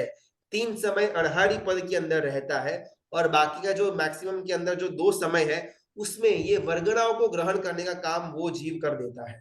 और यहाँ पर ना मैक्सिमम की बात हो रही है, तो जनरली तो 2 या 3 टन के हाँ अंदर भी हम पहुंच सकते हैं। जी जी, उत्कृष्ट की बात हो रही है। तो बिना शरीर भी वर्गना ग्रहण करना चालू हो जाता है तो वैसे? बिल्कुल। अगर फॉर एग्जाम्पल मैंने मेरा यहाँ से मृत्यु हुआ, ठीक है, मैं किसी माता के कुक्षी के अंदर, मेरा जीव वहां पर अंदर गया, जैसे ही मेरा जीव वहां पर माता की उदर में जाएगा, मेरे पास अभी न औदारिक शरीर है, न वैक्रिय शरीर है, ना ही आहारक शरीर है। मेरे पास तेजस और कार्बन पड़ा हुआ है।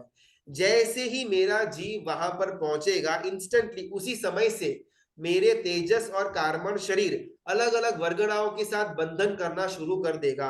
अगर मेरा औदारिक बंधन नाम कर्म का उदय है तो मेरा औदारिक शरीर बनेगा, जिस कारण से मेरा जो तेजस और कार्बन शरीर डिफॉल्ट मेरे पास पड़ा हुआ है, वो औदारिक वर्गणाओं को ग्रहण करके औदारिक शरीर का निर्माण करना शुरू कर देगा।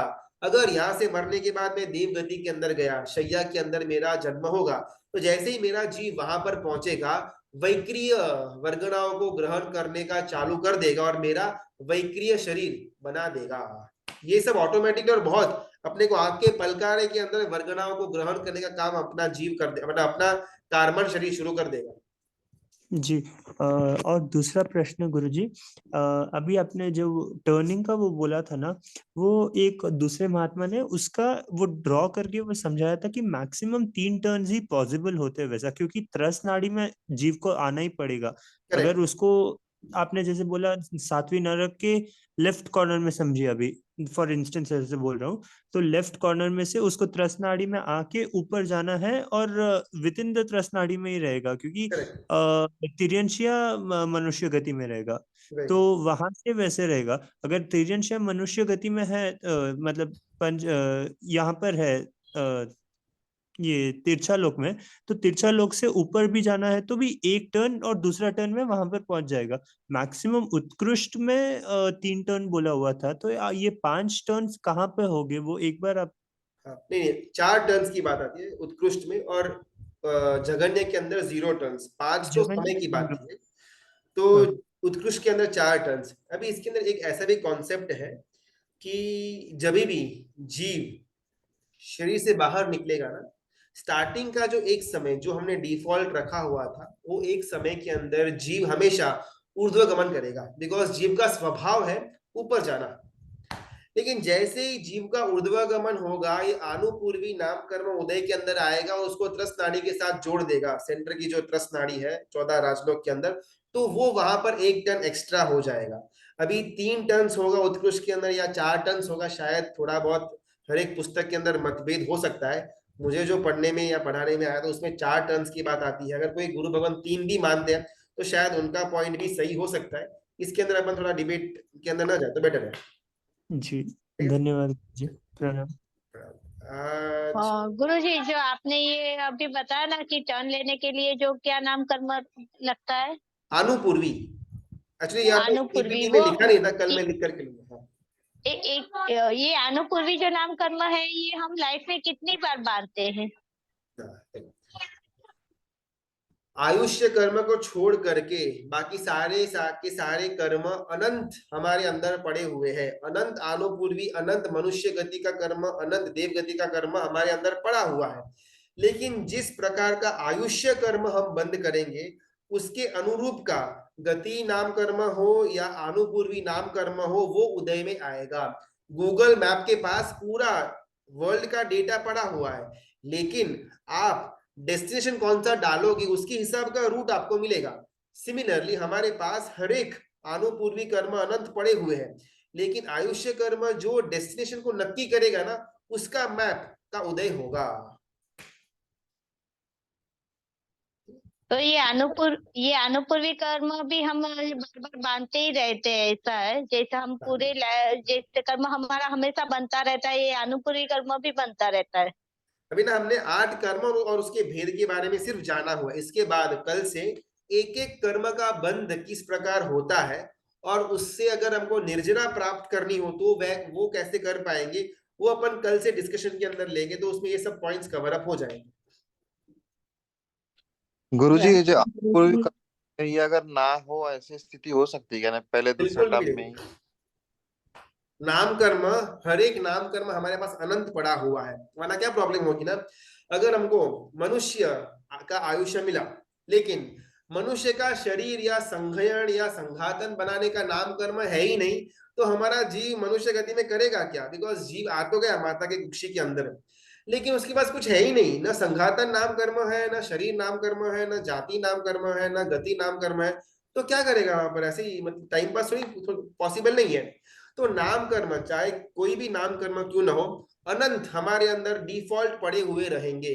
जैसा आयुष्य कर्म का बंध होगा, उसके अनुरूप का, उसके मैचिंग का नाम कर्म का उदय होता जाएगा। ऐसा कभी नहीं होगा कि मनुष्य का आयुष्य का बंध हुआ लेकिन मनुष्य के शरीर का नाम कर्म खाली हो गया, ऐसा पॉसिबल है ही नहीं। प्रणाम गुरुजी। प्रणाम। समय समय कितना टाइम का रहता है? एक समय, 2 समय? अभी हमारे यहाँ पर ना नॉर्मली 1 घंटा 60 मिनट्स, उसके बाद 1 सेकेंड, 1 सेकेंड के अंदर 100 माइक्रो सेकेंड्स, फिर मिली सेकेंड्स, फिर नैनो सेकेंड्स तक अपने यहाँ पर लिमिट आ जाती है। तो लगभग 1 सेकेंड को अगर हम ना 1 लाख या 10 लाख बार उसका डाइसेक्शन कर सकते हैं, जिसको अपन नैनो सेकेंड्स बोलते हैं, 10 to the power of -9 ऐसा कुछ आता है। उससे नीचे साइंस वो टाइम को डिटेक्ट नहीं कर पाती। शास्त्र के अनुसार 1 सेकेंड के अंदर असंख्य समय निकल जाते हैं। 1 लाख, 1 करोड़, 10 करोड़, 100 करोड़, 1 बिलियन, ट्रिलियन, जहां पर नंबर का एंड हो जाए, उतने समय 1 सेकेंड के अंदर होते हैं। तो यहाँ पर जब हम 1 समय 2 समय के लिए जो हम यहाँ पर बात कर रहे थे ना, ये तो अपने को कल्पना ना कर सके उतना छोटा सा अमाउंट ऑफ टाइम, उसको अपन 1 समय बोलते हैं। ठीक है, प्रणाम गुरुजी। वो गुरुजी, अनुपूर्वी का मतलब क्या गुरुजी? गूगल मैप्स हमको हमारा डेस्टिनेशन जिस गति के अंदर है वहां तक लेकर के जाने का काम जो कर्म करता है, उसका नाम अनुपूर्वी कर्म। मतलब अब अभी हमको यहाँ से देवलोक में जाने का है, लेकिन जीव को तो मालूम नहीं है कि भाई देवलोक किधर है, उसको तो सीधा सिद्ध गति में, मतलब ऊर्ध्व गति में ही जाने का है। तो हमारा अनुपूर्वी नाम कर्म उदय में आएगा और हमारा जीव ऊपर जाते हुए फिर वहां पर स्टॉप करेगा सेकंड देवलोक के आसपास, वहां से राइट में जाने का है, वो विमान के अंदर वो शैया में अपना को जन्म करने का है। ये इंफॉर्मेशन अनुपूर्वी नाम कर्म के पास है। तो हमारा मरने के बाद अगली गति में जाने के बीच का जो समय है, उसमें हमारे जीव को गाइडिंग करने का काम, गाइडिंग तो नहीं लेकिन भटकाने का काम ये अनुपूर्वी नाम कर्म करता है। आयुष्य कर्म में भी वही है ना गुरुजी? अभी नरक आयुष्य अनुपूर्वी कर्म करके डेस्टिनेशन है, देव गति या मनुष्य गति में जाना वो मेरा आयुष्य डिसाइड करेगा, लेकिन वहां तक का रास्ता मालूम नहीं है, वो अनुपूर्वी हमको बताएगा। मनुष्य अनुपूर्वी बोलते हैं, नरक अनुपूर्वी, उसका हाँ मतलब? करेक्ट, मनुष्य अनुपूर्वी, नरक अनुपूर्वी, तिर्यंच अनुपूर्वी और देव अनुपूर्वी कर्म। मतलब वो मनुष्य मनुष्य अनुपूर्वी मतलब एक आयुष्य मनुष्य हो गति गया में और एक। लेकर के जाने का जो मैप दिखा है उसका नाम मनुष्य अनुपूर्वी नाम कर्म। जी गुरुजी, प्रणाम। ओके। प्रभु श्री राम का किसी ने कल प्रश्न पूछा था, चलो आज उसका थोड़ा अपन ले लेते हैं। आज का रिकॉर्डिंग ना, हाँ मिल जाएगा, प्रॉब्लम नहीं। 4 टर्न्स में अलग अलग जन्म लेकर के फिर डेस्टिनेशन मिलेगा। हाँ मैक्सिमम, हाँ कभी कभी तो 0 टर्न्स में भी अपने को डेस्टिनेशन मिल जाता है। मैं यहाँ पर बैठा हुआ हूँ और बाजू में ही मेरी गादी है, सोने की है, तो मैं ऐसा करूंगा और मैं सो जाऊंगा, नो टर्न्स। सिमिलरली अगर निगोद, आलू के अंदर का कोई जीव है, निगोद का जीव है, उसको वापस निगोद के अंदर ही उसका डेस्टिनेशन पॉइंट है, तो नो टर्न्स, जन्म लिया मरण हुआ, जन्म लिया मरण हुआ, ऐसा चलता रहेगा उसका। तो 0 टर्न्स के अंदर भी भवांतर में जा सकते हैं, जगन्य मिनिमम, और मैक्सिमम उत्कृष्ट में 4 टर्न्स के अंदर भी हम हमारे डेस्टिनेशन तक पहुंच सकते हैं। ऐसा ही अनुपूर्वी नाम कर्म के अंदर आता है। तेजस कार्मन, ये मैं स्टार्टिंग में लिया हुआ था, वापिस से आपको शायद वो वीडियो एक बार देखना पड़ेगा, तेजस और कार्मन क्या होता है। सब गति से या कर्म, राग द्वेष या पाप से बचकर महाविद्य क्षेत्र में जाना हो तो कैसे जाए। हाँ वो अपना ना, वो नाम कर्म कैसा कैसा उदय में लेकर के आना, उसका बंद कैसे करना, वो हम ये 8 कर्म के भेद पूरा हो जाने के बाद विस्तार से लेंगे। जो कल बहुत बड़ा एक इवेंट हुआ था भारत के अंदर, प्रभु श्री राम का जन्मभूमि जो उनकी अयोध्या में थी, वहां पर उनका मंदिर की प्राण प्रतिष्ठा। अभी ना ये एक घटना को देखने का ना हमारे पास बहुत सारे अलग अलग एंगल्स होते हैं। ये एक नहीं, किसी भी घटना को देखने के लिए हमारे पास बहुत सारे एंगल्स होते हैं। किसी भी स्टेटमेंट को समझने के लिए भी हमारे पास बहुत सारे एंगल्स होते हैं। एग्जाम्पल, अभी अपन प्रभु श्री राम को एक बार साइड में रखते हैं। अगर मैं ऐसे यहाँ पर एक स्टेटमेंट बोलूं, भारत सबसे समृद्ध देश है, तो ये स्टेटमेंट सही भी है गलत भी है। मैं कौन से एंगल से बोल रहा हूं उस पर डिसाइड होगा कि ये स्टेटमेंट सही है या गलत है। अगर क्षेत्र से बोला कि भाई ये इंडियन सब कॉन्टिनेंट जो है, पाकिस्तान है, नेपाल है, बांग्लादेश, बर्मा, म्यांमार, नीचे श्रीलंका और इंडिया, इन सब के कंपैरिजन में इंडिया सबसे पैसे के अंदर समृद्ध है, तो राइट है। नहीं, ऑल ओवर द वर्ल्ड पैसे के मामले में समृद्ध है, तो ये स्टेटमेंट गलत है, बिकॉज अपने से भी ज्यादा समृद्ध है यूएस है, चाइना वगैरह थोड़ा ज्यादा समृद्ध है। फिर अगर मैं आध्यात्मिकता के एंगल से बोलूं कि हमारे यहाँ पर आध्यात्मिकता का जो एक क्लैरिटी है वो किसी के पास नहीं, वो समृद्धि में हम सबसे आगे है, तो चाहे इंडियन सब कॉन्टिनेंट हो या एशिया हो या पूरे वर्ल्ड में हो, शायद हमारे यहाँ पर जितनी स्पिरिचुअलिटी है उतनी कहीं पर भी और नहीं, तो उसमें ये स्टेटमेंट खरा हम डाल सकते हैं। हमारे यहाँ पर बिलो पॉवर्टी लाइन में रहने वाले लोग ज्यादा है, तो उस एंगल से समृद्धि हमारे भारत में बहुत कम है। तो अगर मैं वो एंगल लेकर के आऊं, बिलो पॉवर्टी लाइन कितने लोग रहते हैं, तो शायद मेरा स्टेटमेंट गलत हो जाएगा। अगर मैं करूँ कल्चर के मामले में कि हमारा जो एक सोशल कल्चर था, सबसे पुराना इतिहास हमारा इंडस वैली सिविलाइजेशन, मैं साइंस के टर्म्स के एंगल से, तो शायद हाँ, हमारा जो सिविलाइजेशन है, हमारा जो संस्कृति है सबसे पुरानी और सबसे समृद्ध, तो उस एंगल से यस, भारत सबसे समृद्ध देश है। हमारा देश भी पैसों के मामले में समृद्ध था 200 या 300 साल पहले, पूरे भारत के अंदर, पूरे विश्व के अंदर सबसे समृद्ध देश भारत था, लेकिन वो उस समय की बात है। आज के समय के अंदर पैसों के मामले में वो स्टेटमेंट मैं लेकर के नहीं आ सकता। तो एक ही स्टेटमेंट सही भी है गलत भी है, फिर वापस सही है फिर वापस गलत है। तो मैंने कौन सा एंगल लगाया था वो स्टेटमेंट बोलने के लिए, वो जानना बहुत इंपॉर्टेंट है। अगर मैंने एकांत में पकड़ लिया कि नहीं भाई स्पिरिचुअल के मामले के अंदर ही ये भारत समृद्ध है, बाकी सब की चीज के अंदर नहीं है, अगर मैंने ऐसा एकांतवाद पकड़ लिया तो मेरा समझना गलत हो जाएगा। हर एक एंगल से मुझे उसको समझना पड़ेगा। शायद इसको नए बोलते हैं, एंगल्स बोलते हैं। ये नए की बराबर समझ न होने के कारण से ही ज्यादातर श्रावक या श्राविका वर्ग को आगम ग्रंथ पढ़ने की इजाजत नहीं मिलती है, एक। और दूसरा, हमारे एंगल्स तब भी क्लियर होंगे जब हमारे अंदर मोहनीय का लेवल कम होगा। फॉर एग्जाम्पल, गृहस्थ वेश में रह करके भी केवल ज्ञान मिल सकता है, ऐसा हमने पढ़ा हुआ भी है, देखा तो नहीं, मतलब धर्म कथा के द्वारा जाना हुआ भी है।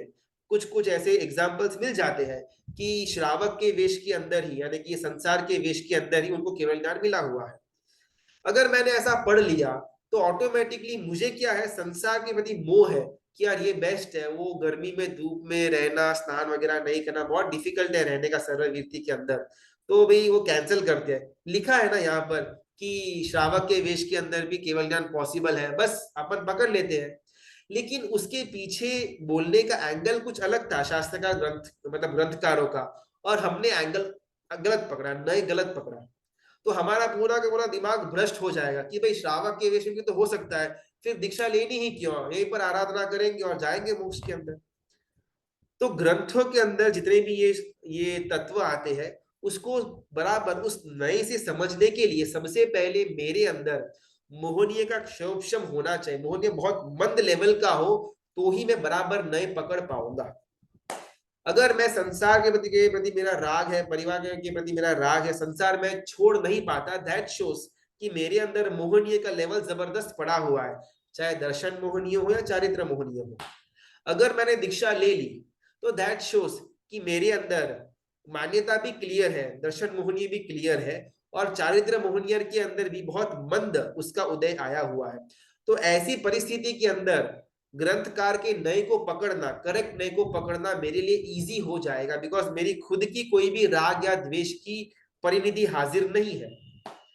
अभी ये समझने के बाद, नए को समझने के बाद, प्रभु श्री राम को हाथ जोड़ना चाहिए, वंदन करना चाहिए, मानना चाहिए, नहीं मानना चाहिए, दर्शन करने जाना चाहिए, इन सारे स्टेटमेंट्स, इन सारे चीजों का उत्तर हाँ और ना दोनों हो सकता है। हमने कौन सा नए पकड़ा वो बहुत महत्व का है। पहला, पूरे भारतवर्ष के अंदर और जैन शासन भी, जितने भी ये ये मुस्लिम या क्रिश्चियन या जूइश, इसको कलेक्टिवली इब्राहिमिक रिलीजियंस बोला जाता है, इनके द्वारा बहुत जबरदस्त भारत की प्रजा को सहना पड़ा और भारत के अंदर रहे हुए धर्मों को भी सहन करना पड़ा। फिर चाहे वो सनातन धर्म हो, वैदिक परंपरा हो, जैन शासन हो या बुद्धिज्म हो, सारे के सारे धर्म ये इब्राहिमिक रिलीजियंस के आने के बाद बहुत ज्यादा क्षति उनको प्राप्त हुई है। इसमें से एक धर्म ये इब्राहिमिक रिलीजियंस के द्वारा जो उनके ऊपर तानाशाही आई थी उसको हटाने का काम करता है। तो हमारे लिए बहुत एक खुशी का मौका होना चाहिए कि ये फर्स्ट स्टेप है। जो पूर्व के अंदर जो दुर्घटनाएं हुई थी, ये घटना उन दुर्घटनाओं को क्लियर या साफ करने की तरफ का एक पहला कदम है। तो धीमे धीमे आगे जाकर के जैन शासन के ऊपर भी जो ये इब्राहिमिक रिलीजियंस ने जो एक बहुत बड़ा एक दुर्घटना घटित करी हुई थी, उसमें से भी हम भी बाहर आ पाएंगे। ऐसी एक विचारना से अगर हम ये घटना को, राम जन्मभूमि की घटना में आनंद हो, उसमें सम्मिलित हो, एकदम सही। दूसरा, प्रभु श्री राम सिर्फ वैदिक परंपरा के लिए, हमारे अंदर भी उनको केवल ज्ञानी की उपमा दी गई है। तो उस उपमा के द्वारा भी हम प्रभु श्री राम को माने, उनको जाने, उनके जितने भी प्रिंसिपल्स है उसको जीवन के अंदर उतारे। इसके लिए ये इवेंट का अगर अपन सहारा लेते हैं तो भी राइट है। लेकिन यहाँ पर प्रभु श्री राम है, वो तो हमारे ही भगवान है, चलो अपन जाकर के दर्शन करके आए, या तिरुपति बालाजी जाते हैं, वहां पर भी तो साइंस ने प्रूव किया है कि नीचे दिव्यनाथ परमात्मा की प्रतिमा है, तो वहां पर भी तो अपन जा सकते हैं। अगर हमने एक बार ऐसा शुरू किया और ये सारे मंदिरों में हमने घूमना स्टार्ट कर दिया, फिर वैष्णो देवी हो या गोल्डन टेम्पल हो या अजमेर चिश्ती हो, हमको वहां पर जाने से कोई चीज रोक नहीं पाएगी। अगर हमें सिर्फ वहां पर जाकर के भीख मांगने का काम किया कि यहाँ पर जाऊंगा, तिरुपति बालाजी में ये बाल चढ़ाऊंगा, मेरी कामना पूरी हो जाएगी, राम लल्ला का दर्शन करूंगा तो मेरे घर के अंदर समृद्धि आएगी, ये एंगल से मैंने उनको माना, पकड़ा, जाना, दर्शन किया, वंदन किया, पूजन किया, बिल्कुल गलत है। फिर चौथा एंगल, हमारे ही अयोध्या नगरी के अंदर 5 तीर्थंकर परमात्मा के कल्याणक हुए हैं। और बात ऐसी भी आती है कि बाबरी मस्जिद जो पहले था, जहां पर राम जन्मभूमि का जो मंदिर बना, अभी वो जो मस्जिद वालों की जो भूमि अलॉट करी गई है, लगभग 3 या 5 किलोमीटर दूर नई अलग से जमीन दी गई हुई है, एक्चुअल में वो हमारे तीर्थंकर परमात्मा की वहां पर जन्म कल्याणक वाली भूमि है, जो ये मुस्लिम वो बाबरी मस्जिद वालों को वहां पर नया मस्जिद बनाने के लिए दी हुई है। अभी एक बार अगर ये रास्ता निकला हुआ है तो अयोध्या के अंदर हमारे खुद के तीर्थंकर परमात्मा के भी 5 कल्याणक हुए हैं, तो इसका सहारा लेकर के अगर हम कार्यान्वित हो तो वो सारी जगह पर भी हम हमारे कल्याणकों को मना सकते हैं। वहां पर छोटा मोटा देरासर या मंदिर कुछ ना कुछ हम भी बना पाएंगे। इस आशा से हम ये पूरी घटना में आनंद से अंदर जुड़ जाए, एकदम उत्तम। तो अलग अलग नए हैं, हमने कौन सा नए पकड़ा हुआ है ये हमको जानना पड़ेगा। हमारे स्वार्थ या हमारे संसार को पोषे ऐसा नए पकड़ करके हम पूजा करने के लिए आगे गए तो वो गलत। लेकिन शासन का एक अच्छा काम हो रहा हो, उस नए से अगर हमने इसके अंदर सम्मिलित हुए तो एकदम सही। और वैसे भी सम्यक्त्व के अंदर ना, व्यवहारिक सम्यक्त्व के अंदर ये सारे के सारे अलग अलग भगवानों को नहीं मानने की बात आती है। निश्चय सम्यक्त्व के अंदर शुभता का बहुत ज्यादा इंपॉर्टेंस है। इतना अच्छा कार्य पूरे भारत देश के अंदर हो रहा है, सनातन धर्म या वैदिक धर्म या जितने भी आत्मा नाम के तत्व के अंदर मान्यता रखने वाले धर्मों को जो एक बढ़ावा मिला हुआ है, इस शुभता के वातावरण के अंदर हम अशुभता फैलाते रहे कि भाई ये मिथ्यात्व है, इनको नहीं करना, उनको ये नहीं करना, उनको वो नहीं करना, ऐसा कार्य हम बिल्कुल भी ना करें। कहीं पर भी जहां पर शुभता स्प्रेड होती हो, वहां पर अशुभता की पिन को चुबाना वो सबसे बड़ा मिथ्यात्व है। हमको पसंद नहीं है तो हम दूर रहेंगे, लेकिन शुभता वाले इवेंट के अंदर अशुभता फैलाना काम ये कभी भी संकीर्ति का हो ही नहीं सकता। हमको पूजना है पूजे, नहीं पूजना है नहीं पूजे, हमको कौन सा नए लगाना है वो हमको डिसाइड करना पड़ेगा और उस नए के हिसाब का हमारा कर्म बंद होगा। फैन चालू है, स्विच बंद की, छठ का पचखान आएगा मेरे को, लेकिन फैन को बंद करने के पीछे के मेरे नए अलग अलग हो सकते हैं। एक तो करंट का बिल बहुत आ रहा है, उसको कम करने के लिए मैंने फैन का स्विच बंद किया, मुझे पाप का बंद लगेगा नहीं। मैंने फैन इसके लिए बंद किया कि जीव हिंसा बहुत हो रही थी और वो जीव हिंसा अभी मुझे स्टॉप करनी है। वो नए से अगर मैंने फैन का स्विच बंद किया, भले छठ का मेरा प्रायश्चित आएगा, लेकिन फिर भी पुण्य कर्म का बंद होगा। कार्य एक ही है, पीछे के जो नए है वो अलग अलग है। हमने कौन सा नए पकड़ा उसके हिसाब का मेरे को कर्म का बंद होगा। चर्चा बहुत लंबी हो गई, आज अपन यहाँ पर स्टॉप करते हैं। जो भी हमारा बाकी रहा हुआ है कर्म ग्रंथ के अंदर, वो अपन कल जानने का प्रयत्न करेंगे। सबका बहुत बहुत धन्यवाद। मित्रा की आज्ञा विरुद्ध कुछ भी बोला हुआ हो तो मिच्छामि दुक्कडम। कल शार्प 9:15 बजे। गुरुजी रिकॉर्डिंग देना प्लीज। हाँ, वो आप नितिन भाई को एक बार व्हाट्सएप करेंगे ना, वो आपको लिंक भेज देंगे। प्रणाम गुरुजी।